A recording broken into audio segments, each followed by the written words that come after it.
Horror, thriller, suspense, occult जैसे element अगर एक ही मूवी में मिल जाए तो क्या बात है। एंड अगर वो मूवी कोरियन हो तो मज़ा ही आ जाए। हाय फ्रेंड्स, आज हम एक कोरियन मूवी के बारे में बात करेंगे जिसका नाम है एक्जुमा, जो कि 2024 की मोस्ट वॉच्ड कोरियन मूवी है। यह मूवी करंटली इंडिया के सिनेमा हॉल्स में भी दिखाई जा रही है। आगे जाने से पहले चैनल को कृपया सब्सक्राइब कर दें, क्योंकि हम इस चैनल पर सिर्फ कोरियन कंटेंट ही लाते हैं। जैसे ही इंडिया में बाबा, तांत्रिक वगैरह होते हैं, वैसे ही इन लोगों को कोरिया में शामान करके बुलाते हैं। कहानी शुरू होती है दो शामान से, वारिम और बोंगिल, जो दोनों एक ही परिवार से हैं और दोनों शामान हैं। मूवी की हीरोइन वारिम कोरिया की मशहूर शामान है, जो कि भूत प्रेत भगाती और पूरे कोरिया में मशहूर है। वारिम के पास एक केस आता है। क्लाइंट बहुत अमीर परिवार से होता है। क्लाइंट का बच्चा होता है जो सिर्फ 1 महीने का होता है। जब से उस बच्चे ने जन्म लिया है तब से वो रो ही रहा है, चुप ही नहीं होता है। डॉक्टर भी उसको इंजेक्शन दे दे के बेहोश करते हैं, लेकिन वो बच्चा चुप ही नहीं होता। जब सब डॉक्टर फेल हो जाते हैं तो क्लाइंट के परिवार वारिम को हायर करती है इस प्रॉब्लम को सॉल्व करने के लिए। वारिम बच्चे से मिलने आती है और कुछ मंत्र पढ़ती है। मंत्र पढ़ने के बाद जैसे ही वारिम बच्चे के आंखों में देखती है, तब उसको पता चलता है कि इस परिवार पे पितृदोष है। वारिम फिर उस परिवार से पूछती है कि परिवार में और कोई इंसान है जिनको ऐसे सपने आते हैं, बुरी आत्माओं के सपने आते हैं, या फिर उनको कुछ परेशानी हो रही है। ये सुनकर परिवार वाले शॉक हो जाते हैं।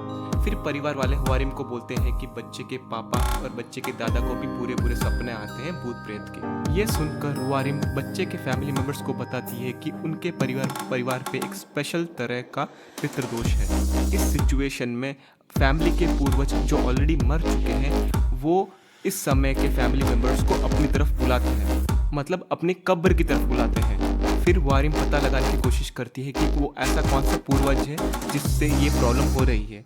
तो फैमिली मेंबर्स बताते हैं कि बच्चे के परदादा, जो कि 100 साल पहले गुजर चुके हैं, वो इनका कारण हो सकते हैं। वारिम को पता चल जाता है कि ये कोई नॉर्मल केस नहीं है और इस केस को सॉल्व करने के लिए उसकी टीम में कुछ और एक्सपर्ट्स की ज़रूरत है। फिर वारिम की टीम में 2 और मेंबर्स ज्वाइन करते हैं, जो बॉडी दफनाने में और बॉडी दफनाने की जगह को फाइंड करने में एक्सपर्ट होते हैं। इसके बाद वारिम की टीम बच्चे के परदादा के कब्र ढूंढने के सिलसिले में निकल पड़ते हैं। बच्चे के फैमिली मेंबर्स वारिम की टीम को उसके परदादा के कब्र तक लेके जाते हैं। वारिम की टीम कब्र को देखते ही शॉक हो जाती है, क्योंकि वो कब्र एक पहाड़ के ऊपर बनी थी और आसपास सारी जगह लोमड़ियाँ फिर रही थी, जो कि एक बहुत बुरा संकेत है। वारिम को पता चल जाता है कि ये डेड बॉडी गलत जगह दफनाई गई है, जिससे पूरे फैमिली में ये प्रॉब्लम आ रही है। तो वारिम की टीम डिसाइड करती है कि इस डेड बॉडी को कहीं दूसरे जगह शिफ्ट करके और दफनाने की प्लानिंग करते हैं। वारिम की टीम वो कब्र खोल के डेड बॉडी निकाल के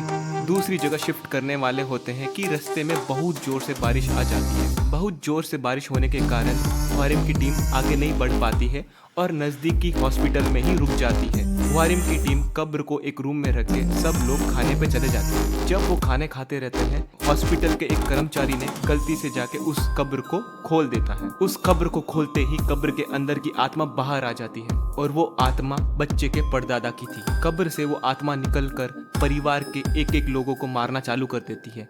पहले वो बच्चे के दादा को मार डालती है, फिर बच्चे के माँ को भी मार डालती है। फिर वो आत्मा बच्चे को मारने के लिए निकल जाती है। सिचुएशन हाथ से बाहर चली जाती है। ये सब देख वारिम की टीम डिसाइड करती है कि उस डेड बॉडी को तुरंत जलाने का प्लान करती है। जैसे ही उस डेड बॉडी को जलाया जाता है, बच्चे के परदादा की आत्मा गायब हो जाती है और बच्चा बिल्कुल ठीक हो जाता है। कुछ दिनों बाद वारिम की टीम को एक कॉल आता है एक इंसान का। ये वही इंसान है जो उस कब्र को खोदने में हेल्प कर रहा था। वो इंसान बता रहा था कि उसको अजीब अजीब से सपने आ रहे हैं और उसको बहुत डर लग रहा है। वारिम की टीम सोचती है कि वो आत्मा तो अब गायब हो चुकी है, फिर इस इंसान को क्यों परेशान कर रही है। आगे की जांच करने के लिए वारिम की टीम फिर से उस कब्र के पास जाती है जो पहले दफनाई गई थी। वारिम की टीम को कब्र के आसपास ऐसा कुछ नहीं मिलता है जिससे उस इंसान को पूरे सपने आ रहे थे। फिर भी वारिम की टीम उसी जगह और खोदना चालू कर देती है। खोदते खोदते उनको एक और कब्र मिलती है, लेकिन ये कब्र कोई नॉर्मल कब्र नहीं थी। इस कब्र को देख के सब शॉक हो जाते हैं और सबकी हालत टाइट हो जाती है, क्योंकि इस कब्र की साइज 10 से 11 फीट थी और ये कब्र